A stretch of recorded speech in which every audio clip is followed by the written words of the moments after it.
आज मैं अपनी बेटी के यहाँ आई हूँ, वहाँ ड्राई फ्रूट के लड्डू बना रही हूँ, आप लोग के साथ शेयर करती हूँ। देखिए मैं कैसे बनाती हूँ, ये बहुत ही अच्छा होता है। आप लोग भी देखिए और मुझे लाइक कीजिएगा, शेयर कीजिएगा और मेरे चैनल को सब्सक्राइब कीजिएगा। ड्राई फ्रूट के लड्डू बनाने के लिए सबसे पहले मैं कढ़ाई में शुद्ध घी डालूँगी, क्योंकि ये ड्राई फ्रूट की लड्डू शुद्ध घी में अच्छा बनता है। सबसे पहले मैं मखाने को भूंजूँगी। मखाने को धीरे धीरे करके मैं भूंजूँगी जब तक हमारा मखाना अच्छे से क्रिस्पी ना हो जाए। इसे आंच धीमा करके धीरे धीरे मैं उसे भूंजूँगी। उसको छू कर देखिएगा, अगर मखाने अच्छी तरह से टूटे तो समझ जाइए कि वो क्रिस्पी हो चुका है। मखाने को भूंज के मैं पहले हाथ से टेस्ट करके देख रही हूँ कि अगर मखाना टूट रहा है मतलब कि ये अच्छा से क्रिस्पी भून चुका है। इसलिए सबसे पहले मखाने को मैं भून के देखिए निकाल ली हूँ। अब मैं फिर कढ़ाई में फिर से घी डालूँगी। अब मैं बादाम डाल रही हूँ। बादाम को भी रोस्टेड करूँगी। बादाम भी बहुत जल्दी ही रोस्टेड हो जाता है, इसलिए मैं पहले बादाम को पहले मखाना निकाली, अब मैं बादाम को भून रही हूँ। बादाम भी हल्का ब्राउन हो जाए तो समझ जाइए कि ये बादाम भी भून चुका है, क्योंकि इसमें भी भूनने में भी ज़्यादा टाइम नहीं लगता है। अब मैं काजू को भून रही हूँ।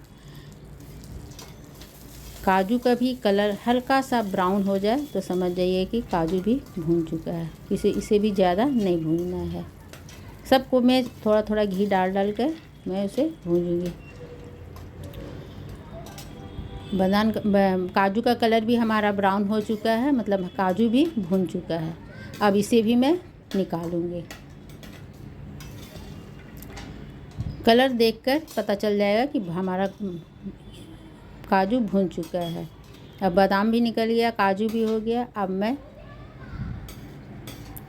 अखरोट डालूंगी। सारा ड्राई फ्रूट को एक एक करके भून कर निकालना है, और सारा ड्राई फ्रूट अलग अलग, क्योंकि सबका टाइमिंग अलग होता है, इसलिए इसे अलग अलग ही टाइम में, जैसे पहले बादाम निकाला अब मैं काजू निकाली, उसके बाद मैं अब अखरोट को भूनूंगी। क्योंकि सारा चीज़ का भूनने का टाइम अलग अलग होता है, सब अलग अलग टाइम में भून जाते हैं, इसलिए सबको अलग अलग करके ही फ्राई करना भूनना पड़ता है। अब मैं अखरोट को डालूँगी। अखरोट भी हल्का सा ब्राउन हो जाएगा तो उसे भी मैं निकाल कर अलग रखूँगी। देखिए मेरा अखरोट भी भुंजा चुका है। अब मैं अखरोट भी हल्का सा ब्राउन हो चुका है। अब मैं इसे फिर अब हमारा बचा किशमिश, अखरोट, अभी मैं पम्पकिन सीड डाली हूँ। ये भी इसमें डालने से बड़ा अच्छा इसका भी टेस्ट आता है और ये भी हेल्दी होता है। अब मैं पम्पकिन सीड डाली है, ये भी हल्का सा ब्राउन क्रिस्पी टाइप हो जाएगा तो इसे भी मैं भूंज कर निकालूंगी। अंजीर और किशमिश को थोड़ा इस सब के बाद भूंजूंगी, क्योंकि उसमें थोड़ा सा चिपचिपापन होता है।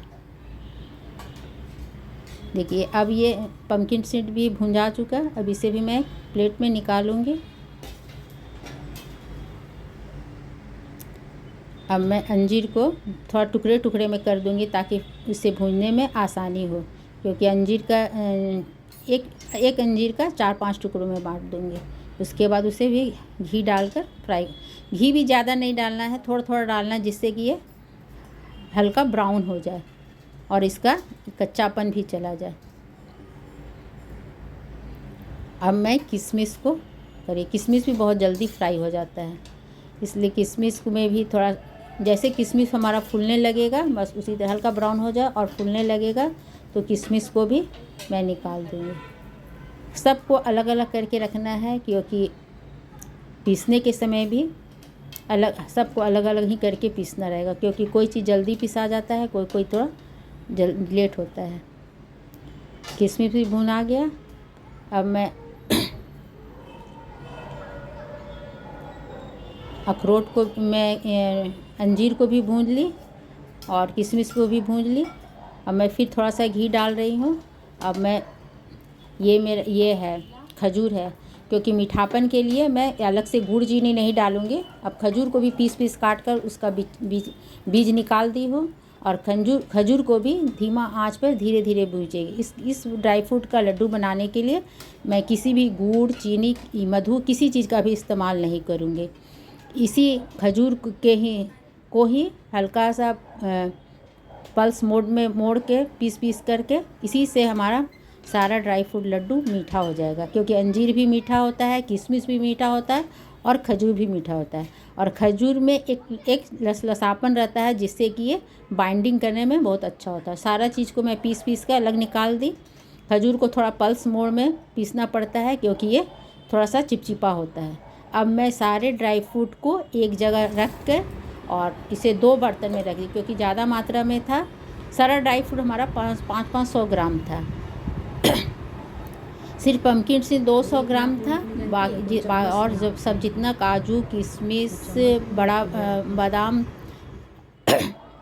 अंजीर, सब चीज़ 250 ग्राम 500 ग्राम था। इसलिए हमें फेंटने में 2 हिस्सा में बांट कर फेंटना पड़ा। देखिए हमारा लड्डू बन गया और ये लड्डू सिर्फ खजूर